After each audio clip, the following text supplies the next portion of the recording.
নমস্কার। অনেক রাত্রির হয়ে গেছে, এখন বাজে 1:10 রাত্রির।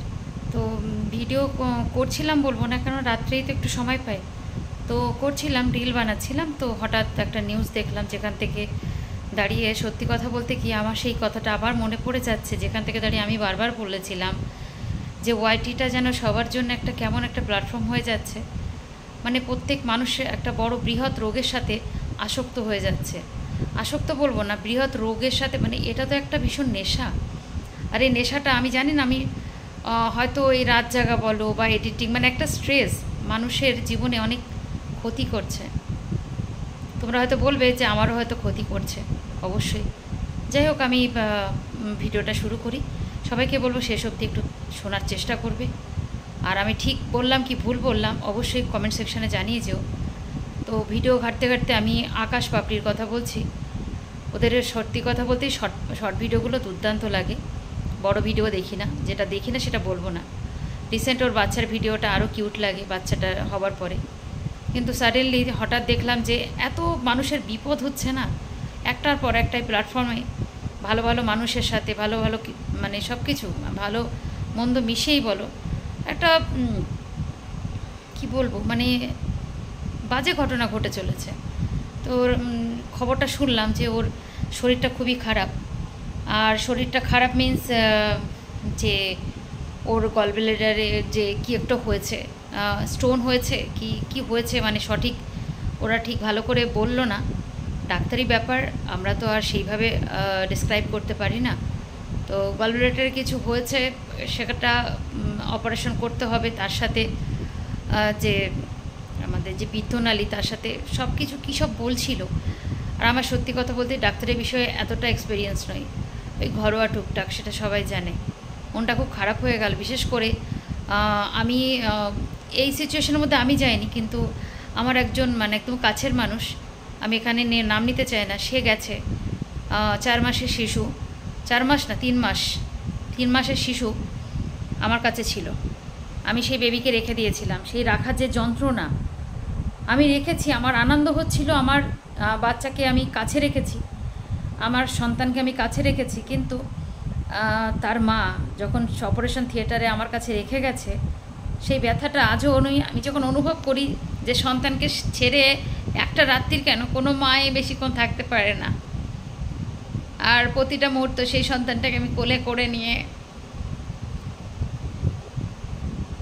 আমি থেকেছি, মায়ের জায়গাটা দেওয়ার চেষ্টা করেছি, পারা যায় না। কিন্তু আমি মানে এই ব্যথাটা আমি বুঝি, আমি জানি পাপড়ির খুব কষ্ট হবে অপারেশনে যাওয়ার আগে, কিন্তু কেন এরকম হচ্ছে আমি বুঝতে পারছি না। খুব খারাপ লাগছে, মেয়েটা এত মিষ্টি মেয়ে, আমি পাপড়ির কথাই বলছি, খুব মিষ্টি মেয়ে, খুব মিষ্টি মেয়ে, আমার খুব ভাল লাগে ওকে, খুব ভাল লাগে, পার্সোনালি খুব ভাল লাগে। এত ধীর স্থির একটা নরম গোছের মেয়ে। তো আমি এতটাই করে কেন বলছি, অপারেশন হবে তো মেয়েদের জীবন তো কুমড়োর মতোই পচা, একদম একটুখানি কিছু হলেই সেইখান থেকে পচতে থাকে, এরকম একটা ব্যাপার। তো কাটা ছেঁড়া তো আমাদের জীবনে লেগেই আছে, অপারেশন এটা সেটা। তো আমি ওকে একটাই কথা বলবো, দিদি হিসেবে তুমি ভালোভাবে অপারেশন করে এসো। আর যেটুকু ট্রিটমেন্ট সেটুকু অবশ্যই তোমার হাজব্যান্ড করবে আশা করি।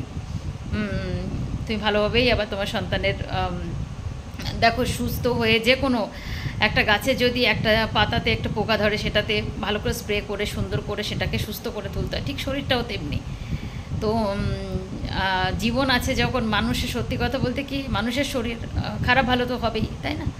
এত ভেঙে পড়ার কিছু হয়নি। তবে আরেকটা সবাই রিকোয়েস্ট করেছে, আমিও রিকোয়েস্ট করতে চাই, যে একটা না আমার মনে হয় মানে সাউথের দিকে মানে ভেলোরে যাওয়া খুবই ভালো, মানে ভেলোরে ট্রিটমেন্ট করা আমার মনে হয় খুব ভালো। কেননা সত্যি কথা বলতে কি আমার যেন আর কোথাও বিশ্বাস হয় না। তো আমি রিকোয়েস্ট করব মানে আমার তরফ থেকে, যে বাইরে কোথাও নিয়ে গেলে মনে হয় ভালো হয়। কেননা যতটা এতটা অপারেশনটা যখন এতটা হার্ড আর এতটা মানে বলছে, যেটা যেটা শুনলাম পেনফুল, আমার মনে হয় দেরি না করে ওকে তাড়াতাড়ি করে একটা ভালো জায়গায় অপারেশনটা করিয়ে নেওয়া। আর রইল পাখি বাচ্চাটার জন্য আমরা সবাই প্রে করছি ভালো থাকবে, ভগবান সব কিছুই সেটেল করে রাখে, তুমি চিন্তা করো না। তুমি ভালোভাবে সুস্থ হয়ে ঘরে ফেরো।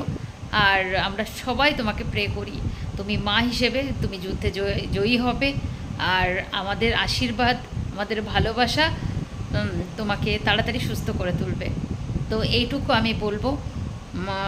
ভীষণ কষ্ট হচ্ছিল, মানে তোমার আজকের যে ভিডিওটা, যেখান থেকে তুমি দাঁড়িয়ে বাচ্চার কথাটা বলছো, ইভেন যে কি করে তুমি থাকবে মা হয়ে, সত্যি খুব টাফ। কারণ আমি সেই পরিস্থিতির মধ্যে থেকে যাইনি, কিন্তু আমার বললাম না, আমার খুব কাছের মানুষ। আর সেই বাচ্চাটাকে যখন আমি রাখতাম, আমি শুধু ভাবতাম যে তার মাকে সে পাচ্ছে না, মানে সে মাকে খুঁজছে।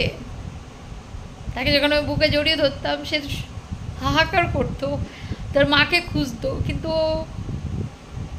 মানে সে যে সেই কথাটা আজও মনে পড়লে আমার এত কষ্ট হয়। আজকে তোমার সেই দিনটা আমার মনে পড়ছিল যে আমার কাছের মানুষের সাথে এরকম হয়েছে। এরকম দিন যেন কোনো মায়ের জীবনে না আসে, খুব কষ্টের দিন আমি এটা মনে করি। কিন্তু আমরা পারবো, মেয়েরাই তো পারে। আমি তোমার দিদি হিসেবে একটা কথা বলবো, আমরাই পারি। আমরা ছাড়া ছেলেদের দিয়ে এগুলো সম্ভব না। আমাদের কত শক্তি দিয়েছে ঈশ্বর, তাই না? আমাদের ঈশ্বর এতটাই শক্তি দিয়েছে যে, আর এই কারণেই দিয়েছে আমরা পারবো বলেই, তাই না? সমস্ত শক্তির অধিকারী নিয়ে আমাদের ভগবান করে পাঠিয়েছে, কারণ আমরা পারি বলে, আমরা পারবো বলে। তা ঈশ্বরের বিশ্বাস আছে আমাদের উপরে, তাই জন্যে। তো আমি এটাই চাইবো তুমি তাড়াতাড়ি কামব্যাক করো।